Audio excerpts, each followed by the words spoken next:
And so when we talk about this ecosystem of new people working in conservation impact, we have impact creators, we have verifiers, and then we have the verifiers of the verifiers.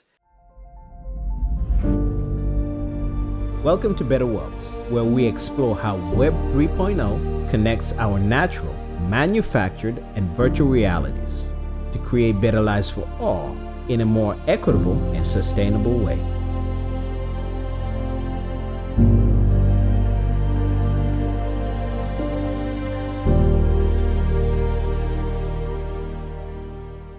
Welcome to Better Worlds. We are delighted today to have Dr. Linwood Pendleton with us to share about his work and the health of our oceans. He's a seasoned conservation and environmental management professional with more than 2 decades of work leading international initiatives, collaborations to solve our global ocean challenge. So, Dr. Linwood, I'm really happy to have you here. And I'm happy to be here, Julian. Yeah, let's talk about all things ocean science, and transforming the oceans. Let's start at the UN sustainability goals, because I think this is something that a lot of people can, intellectually get behind. But then often the question is, what role does the UN really play to make things happen? Yeah, so that's 2 questions, and so let's start with the first one, which is about these goals. I think the sustainability goals, the sustainable development goals, were important so people could come together in a conversation, because what we need from the planet and what the planet needs from us is so complicated and complex. It's difficult to start talking about it. And these goals were intended for us to find these high-level areas where we all agree. But in fact, action happens at a local scale as well as a global scale. And at the local scale, I don't think these goals mean very much. I think they're very high level, but at the local scale, people have very personal goals. And when you talk about poverty alleviation, it's not a general subject. It is, well, my cousin, me, my neighbors down the street, they're not healthy. They're not getting the food they need. They don't have the opportunities. What can we do about them? And most of my work, especially in the last couple of years, has really focused at that local level, trying to think about what's happening at a global level, but recognizing that if we think globally and act locally, it's going to require a more personal conversation about what's important at local scales. So, I take those sustainability goals as kind of a way of bringing people together to talk about something at a high level, but then in practice, we need to move well beyond them. And then this is what the UN has tried to do by creating these targets beneath each of these goals. Now, to get to your second question, what can the UN do? Well, the UN can try to find commonalities among all the peoples of the world. And for me, the UN really it's a global community. It's a forum for bringing together a lot of different cultures, a lot of needs, a lot of worldviews in a single place. And I think the UN does a pretty good, not a perfect, but a pretty good job of giving everyone voice in this conversation.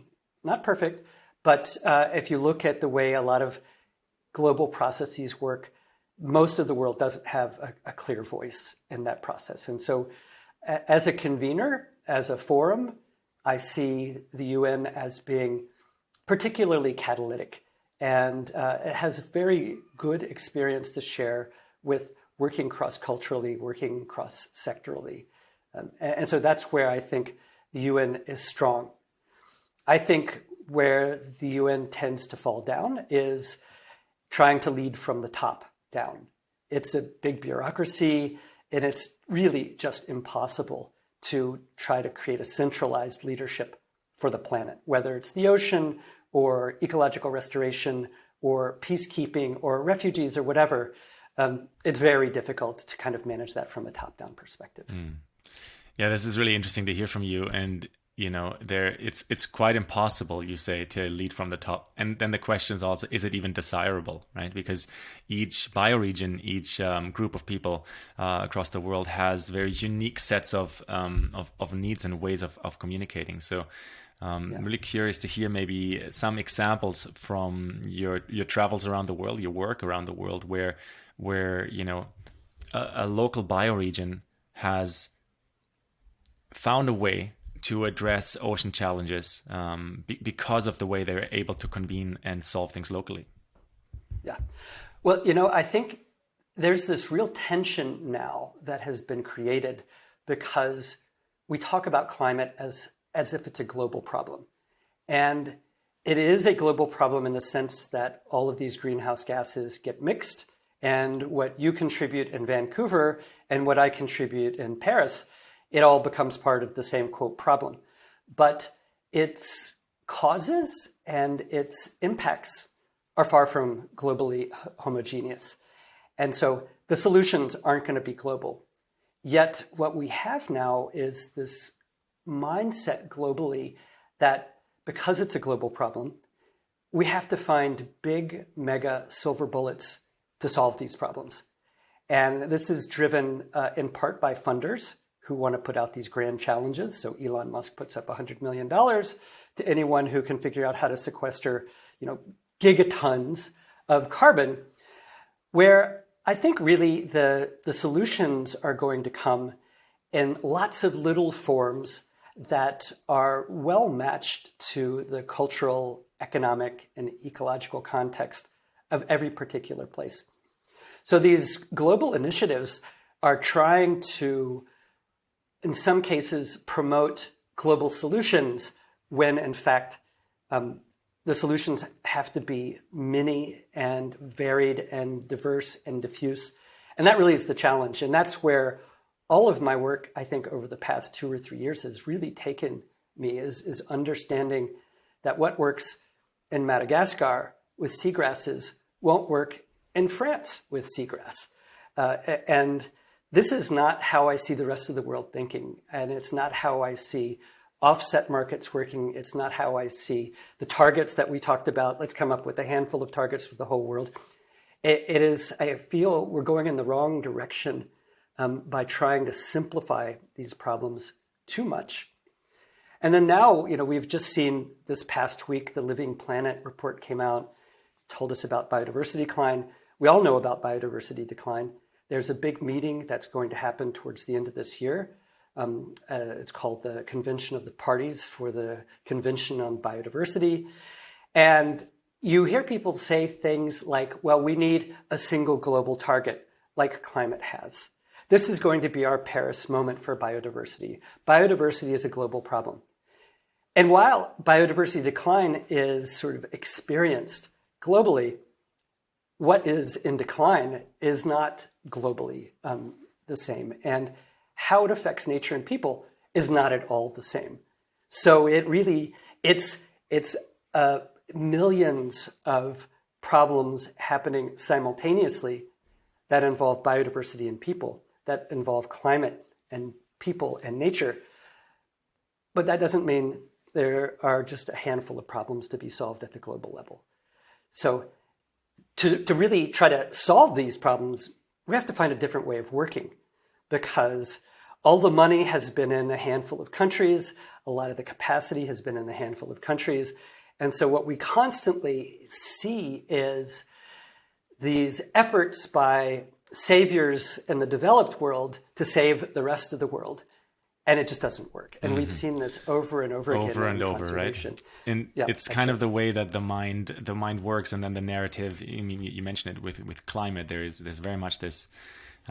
This is our enemy, and then this is the big target. But you mentioned the word silver bullet, and the mind seems to work in what is the silver bullet to kill the vampire. But really, we've over and over we've learned in interviews like this and in work that you've done for decades that that's really not how it works. And I think many people actually understand that. It's just more about really surrendering to the follow-up actions will have to be on a local level. And so I'm curious about your work with Ocean Knowledge Action Network, OceanCon, because I understand it's a very expansive global mission to create more effective approaches. And actually what you said, like including participation across different fields, like including non-scientists. Can you share a little bit about that program and different learnings you've made?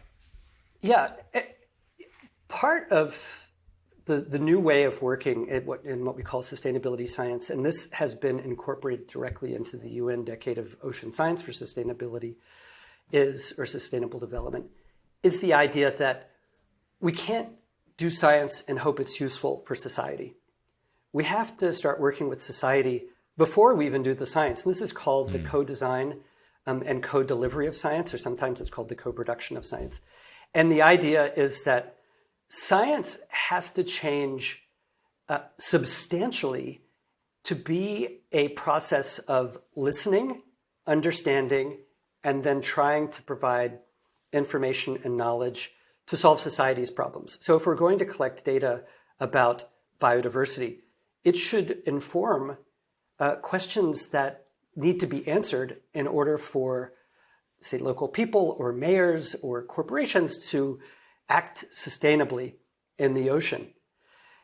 And we don't know how to do that very well as scientists. There is a lot of work around sustainability science in different fields, but in the ocean sector, this is really new for a lot of ocean scientists.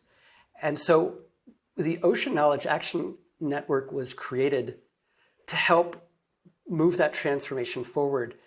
But when I became the executive director, and I was the first executive director of this Ocean Knowledge Action Network at its international project office, I knew that I couldn't just work with my team and come up with, this is the way you co-design science, for all the reasons that we just talked about. How you co-design science is going to be very different in Clayoquot Sound, right, than it is going to be in Greenland. And what we need to do is not try to tell people how to co-design their science, but let them share their experience trying to co-design science where they live in their cultural context. And that then requires that we find a way of sharing knowledge in almost real time, because we don't have time really to wait for people to try to co-design science, do it. It might take 5 or 10 years because you have to work with people, you have to build trust, you have to do the science, you have to see how it's going to be used. We can't wait for that to happen and then for them to write it up. We need to find a way for people to share their experience co-designing science almost in real time. That knowledge is not going to reside in books and journals. It's going to reside in people's heads. And so how do we connect people in the First Nations of Canada with people who are living in Polynesia, with people who are living in the Cape Flats region of South Africa? How are we going to do this across languages, across different worldviews, different ways of communicating, even really basic things like different social media and different software that people use? So that has been the focus of the Ocean Knowledge Action Network in our first year. So we're in our 14th month now, building a community, first of people on the ground who normally aren't heard. How do we get them to work with each other? And then how do we connect them to these big global science organizations at Future Earth and beyond? How do we connect them to UN processes like the IPCC? And then how do we connect them specifically to programs within this UN Decade of Ocean Science for Sustainable Development, where you've got global efforts to try to find money and get it to people doing this work? So that meant early on we had to take our global expansive mission and really make it concrete by working in just a handful of places on the ground. And so those places, I've mentioned a number of times, First Nations. We work with the Tula Foundation in Canada. We work with partners at NOAA and the Ocean Conservancy in California. We work with 2 partners in Brazil, partners in Ghana, 2 partners in South Africa, the Seychelles, Malaysia, and Taipei to start, because we thought, well, that represents virtually every region of the world. Every part of the ocean represents a lot of different languages and different cultures. If we can figure out how to get these diverse partners to work together and share knowledge, one-to-one, peer-to-peer, not through me in our office, then we can scale up. But then how do we create a network where It's those on the ground partners who are leading this network, have the primary voice, and these high flying global networks are in a position more of listening and learning from our partners than the other way around. Yeah, so, that's a beautiful inquiry in which, which is guiding that work. And I like, your experience and how you're eloquently sharing the problematic of the globalized approach, but then also, the challenges that happen when we realize that, there's, as you said, different worldviews, different, technological challenges when we bring all of these localized efforts, at least into a knowledge sharing experience. And yeah, I think time will tell, but really one of the concepts that keeps coming back for me personally in this journey of interviewing for Better Worlds, for Green Planet, Blue Planet podcast, is that bioregions will have to show and lead the way, and that will probably inform the work on a global scale. Right now, I have a question particularly about OceanCan's OceanCan's goals to embrace digital technologies. So, can we talk about the bioregions for a second? We can, yeah, of course. I mean, I'll flag that question and come back to it. Yeah. Okay, because I just want to say, so we started off, and this is the way I think most of the scientists have also started off too, by saying we have to think about these problems at the bioregion or at the ocean basin, because that's the scale at which nature works. But that's not necessarily the scale at which people work. And so we've had to deal with this problem where people tend to work best in culturally similar groups. And a bioregion might have a lot of trouble because it's very culturally diverse. So you need to tackle it at the bioregion level, but sometimes an easier starting point is to try to figure out where are cultural similarities most homogeneous, so you can get those people working together. And so just as an example of this, there's been a lot of work at my home institution in France, working with French sort of places in Africa, West Africa, and then Guyana and South America, because same language, same culture, similar problems, same ocean basin, but not trying necessarily to work with Portuguese speakers, Spanish speakers, etc.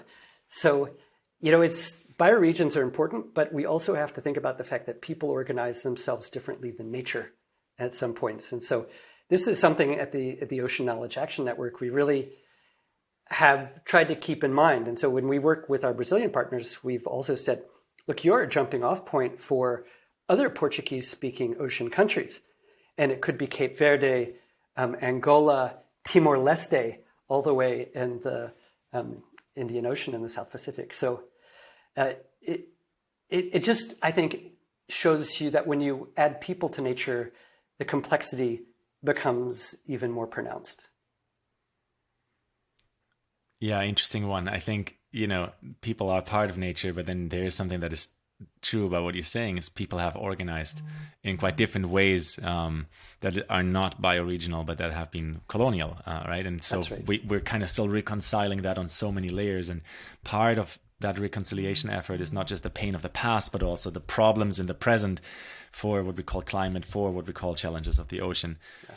I'm wanting to go a little bit into a direction of the future that, has gotten a lot of focus recently, and it's decentralized digital approaches and creating, setting up for self-organizing networks of researchers, stakeholders, facilitators, and funders also. Can you share some of the examples of how that is being realized in practice right now with OceanCan?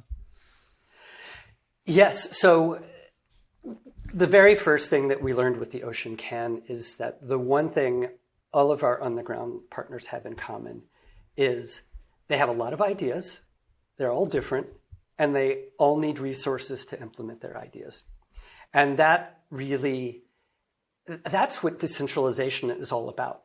It is harnessing these super creative people who live with nature and understand how nature is changing and how people interact with nature, but also being able to recognize that their experiences are really different.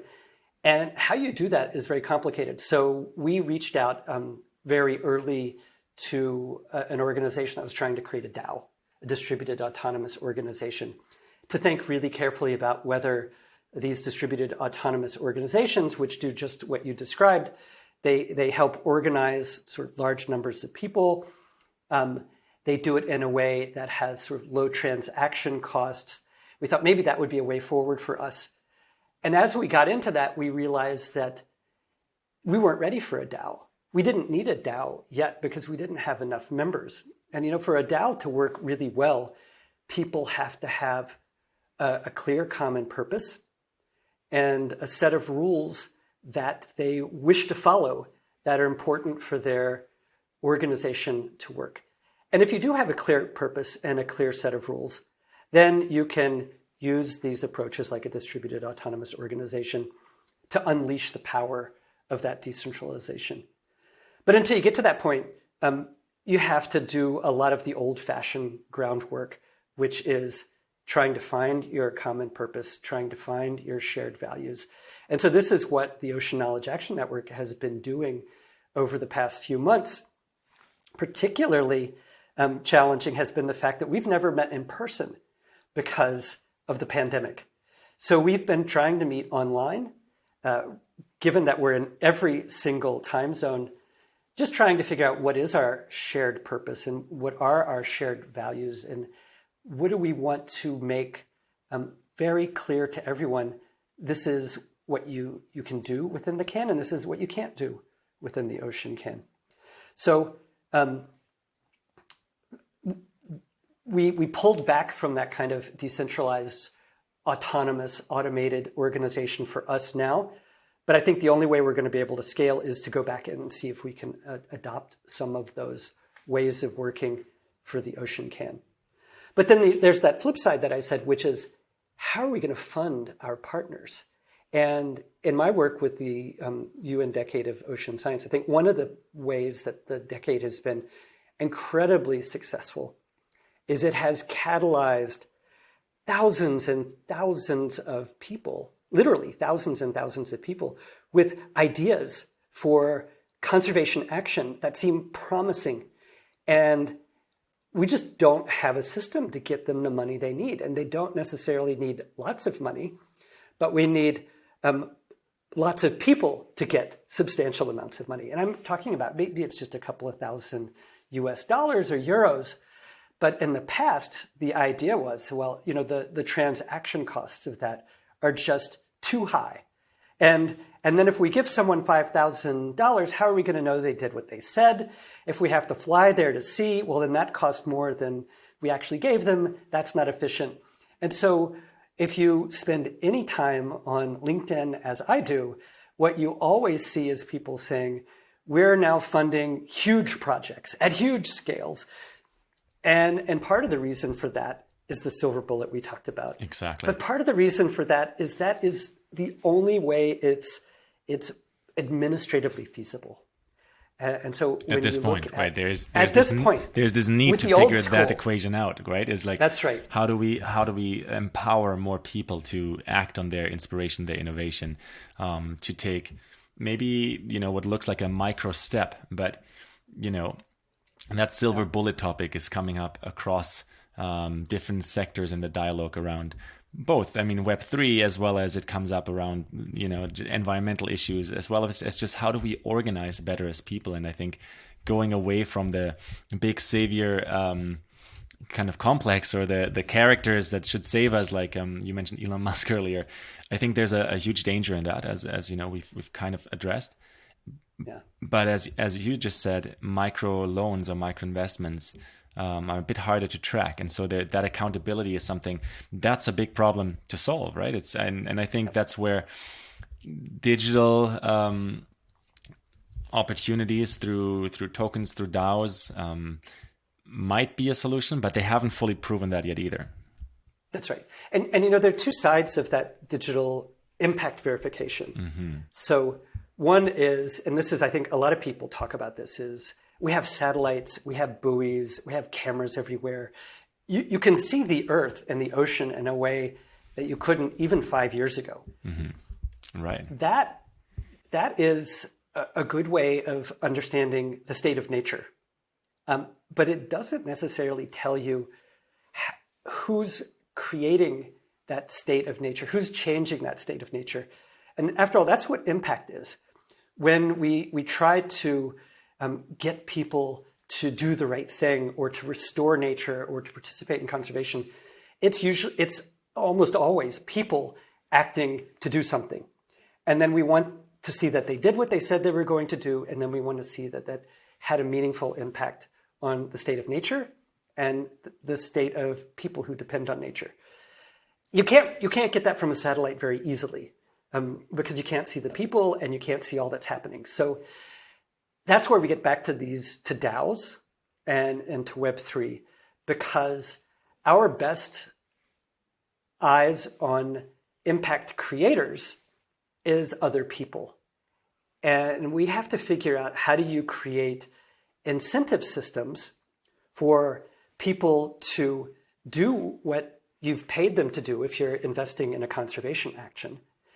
And then how do we create rewards for people to go and see that you've done the right thing? And then we want to make sure that you just don't collude. So someone says, oh, look, I'll say you did the right thing if you give me a little money, and we'll be in this together. Right. So you have to be able to. There's still a risk with corruption in all of those steps. Right. Yeah, it's important to address it, actually, because everyone knows it, but it's something we like to look away from, right? Right. But this is where I think my learnings from DAOs and from Elinor Ostrom, who was an economist who really studied when do these cooperative systems really work, is in addition to rewarding people for doing good things, you have to punish them for doing bad things. And a punishment could simply mean taking away their money if you can show that they haven't delivered, or giving them a bad score so they don't get money in the future. And so when we talk about this ecosystem of new people working in conservation impact, we have impact creators, we have verifiers, and then we have the verifiers of the verifiers. And if you can come in and show with hard evidence that someone has made a claim that was not fulfilled, you should be rewarded. And the person who made that claim that wasn't fulfilled should be penalized. Maybe they get a bad score so they don't get funding the next time. And then the verifier who didn't do their job in the first place and falsely verified that an impact happened, they get a reduced score. And this is something that we learned when we created tradable fishing quotas. And so one of the reasons to create these quotas that fishermen and fishers could trade back and forth was the value of their quota depended upon whether everyone else was behaving according to the quota as well. So if people came in and cheated, they fished without a tradable quota, that damaged everyone because you were fishing within your quota. And now here's someone who's catching and they don't have a quota, so they're going to cause overfishing, which means you're going to have to spend a lot more money trying to chase around the fish in your quota. So when we created these tradable quotas, you can talk about all the good things and bad things, but one of the things that was really clear is the best verifiers were other fishermen who had skin in the game. And so this is where, in a lot of my thinking about Web3 and how do we create this new decentralized system, if you can create a system where everybody has skin in the game so that when one person cheats, it affects the others in their little mini ecosystem, then there's peer pressure to do the right thing. And there's just more feedback loops to help us make sure that verification is important. Now, all that said, we have to keep in mind that what the investor wants in terms of verification of I gave you money and you did what you said is going to vary a lot depending on whether you are 10 years old and you want to give your allowance to somebody who's working on planting seagrass in Ghana, or if you're a big corporation that wants to spend $10 million so that you can tell your board and your corporate peers that you've restored a bay someplace, or that you have sequestered carbon in a way that you think should be counted against your carbon emissions. So, this gets back to decentralization. We don't want just one way of verifying conservation impact, and we don't want it all to be the gold standard, which is the other thing I see in all of these discussions. Oh, it's got to be high quality, scientific gold standard. And when you do that, and this is what we've done for things like carbon, it means that the only people who can get paid to store carbon in nature-based systems like mangroves are the people who can set aside huge amounts of mangroves. And so when we talked to Vera, who has a carbon standard, they said, well, it really doesn't make sense to do a blue carbon project with mangroves if you're talking about less than 20,000 hectares. That is enormous. And most people can't propose projects at that scale. But they can propose very meaningful projects that might be at smaller scales. Like, my neighborhood is going to work to protect our mangrove. Or we're going to set aside an area where we all fish and none of us are going to anchor there so we can protect the seagrass. That's meaningful. But you could never afford the consultants to come in and verify your carbon, measure your carbon, because the cost would be so high and it would be way higher than anyone would be willing to give you to protect those ecosystems. So when we talk about decentralization, it's not just lots of people, but it's lots of scales of impact. And then to get to your point, it's dangerous just to have a few philanthropists, no matter how generous they are, calling all the shots, because that leaves everybody else without, quote, skin in the game. And what we really want is everyone to feel like they have a responsibility in protecting the planet. But not only that, they have action that they can take to help do that. That's a very good distinction, right? It's not just the responsibility, which I think the global climate conversation sometimes feels to people quite heavy. Well, it's so difficult to understand. What can I do? What can I do about climate? What can I do for the oceans? What can I do for the Amazon? But then it's a bit of a, it's very unempowering, I guess. And so when we talk about responsibility, it's about how do we empower those small scale actions that are just as valuable, because that's what's going to really create some learning experiences that change the game. And it's important for a couple of reasons. So one is just that it is a way of fending off despair. Mm-hmm. And it's important to feel like you can do something. But it also, when you create this link with someone who's taking action, it starts to make you feel like, well, I can take action in other parts of my life. And then you realize that we're all in this together. Yeah, very much so. And it just has this kind of ripple effect.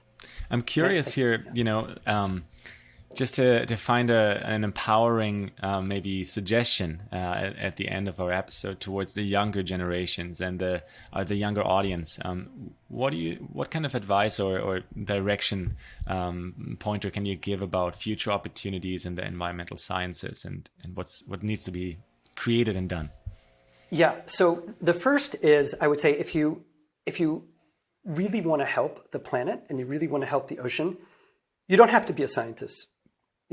Because it requires understanding people, it requires a knowledge of law. We need people who understand psychology, as we just spoke about. We need people who understand business and marketing and engineering. And I think that the real goal should be to figure out what you're good at and what you like to do, and then ask, how can I apply that to conservation, sustainable development, nature? But not to feel like you have to be narrowed and squeeze yourself into a career or an academic path that may not suit you just because you think it's the best one for the ocean. And then the other thing I would say too is you don't have to be an academic genius to be a conservation genius.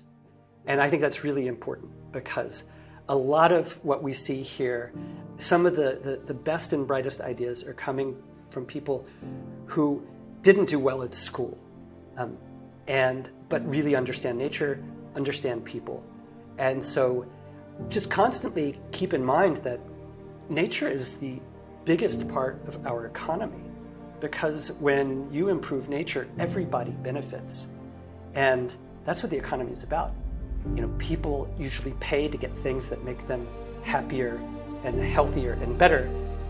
That's true of nature. There is no one who's worse off because nature is healthier. Well said. What a beautiful sentiment to close this episode on. Thank you so much, Dr. Linwood Pendleton, for sharing your expertise, your knowledge, your experience, and that empowerment to everyone tuning in, not just the younger generations, to come into that liaison and that that joint venture with nature.